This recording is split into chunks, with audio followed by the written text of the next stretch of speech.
My understanding from talking to the experts, he was tortured, not so much the way with you pulling fingernails out with tools, but by repeated drugging, sodium pentothal. The idea was as they were trying to figure out if he was a CIA spy or not. He wasn't.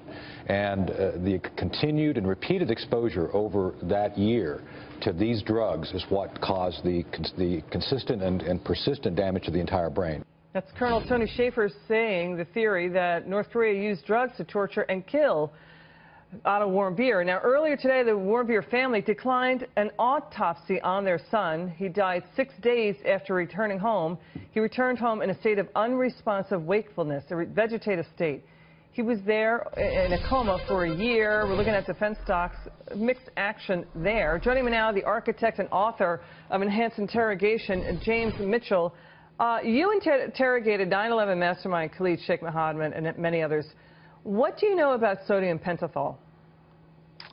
Well, first, I think we need to be cautious about assuming that that's what they actually used. But I'll answer the question that you asked me. Sodium pentothal is one of those drugs that, well, first off, the use of drugs in interrogation is against the torture conventions, and it's not even a gray area. It's one of those things that civilized nations don't use. And the reason they don't use them is because it's unreliable.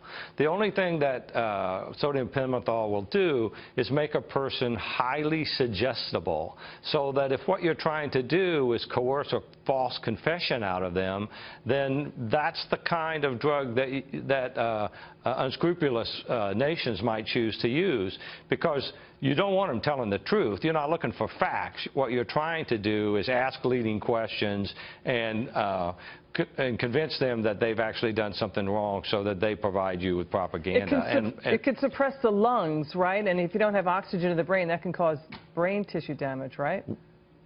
Well, I think the physicians that examined him said that the kind of state that he was in was a direct result of him not getting oxygen to his brain. Right. And there's a variety of ways that that can happen. I'm not a physician, but my reading on the topic when I was at the SEER school suggested that you could have an allergic reaction to it over time.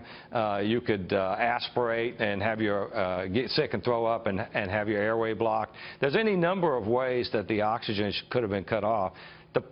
It's just not the kind of thing that people should be doing, regardless of where they are. You know, Mr. Mitchell, Otto Warmbier's father blamed the last administration for saying, advising the Warmbier family, dial it down, stay quiet about this. I'd like your thoughts on this soundbite. Let's take a listen. Question is, do I think the past administration could have done more? I think the results speak for themselves. Now, an Obama spokesperson, Mr. Mitchell, issued a statement saying, quote, during the course of the Obama administration, we had no higher priority than securing the release of Americans detained overseas.